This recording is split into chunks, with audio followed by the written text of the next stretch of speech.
Dam safety is important because dams are a high consequence asset.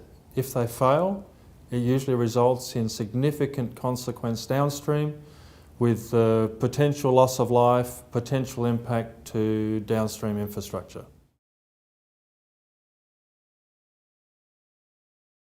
Dam risk we can consider from lots of different angles, but a good way of looking at it is risk is a combination of chance of failure and consequence of failure.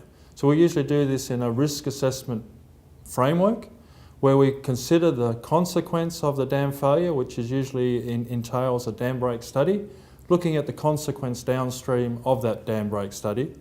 And we look at the chance of a dam failure by looking at the engineering side of it and the chance of a particular element failing, whether that's a flood hazard, a seismic hazard.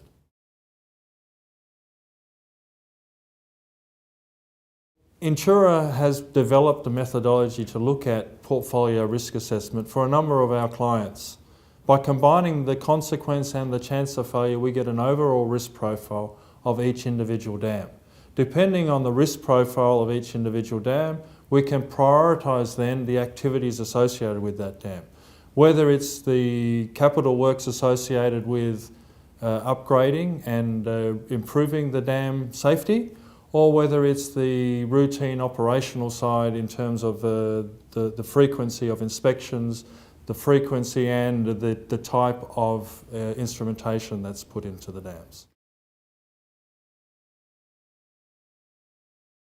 We've done risk assessment associated with new dam projects, looking at the risk of that dam and therefore modifying the design to minimise that risk and to improve that risk. We've also done it on a portfolio level for an existing dam portfolio, and we've looked at that portfolio, and that has been done for our Hydro Tasmania client, has been done for a number of our other clients. We've also done it in terms of a risk assessment at times of upgrades to dams. So when an upgrade is done on a dam, there's the chance that the actual upgrade process may actually increase the risk to that dam, and maybe that has to be managed.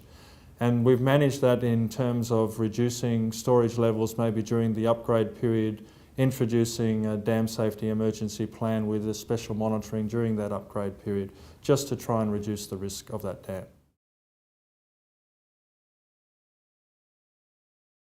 I believe that the same process that we use for dam safety risk assessment and can be adopted for other assets, especially assets where the consequence of failure is high. So we have adopted the same sort of process on our canals, pipelines, penstocks, where a failure of those could actually lead to significant financial consequences and even potentially impact of population downstream being maybe operators within stations.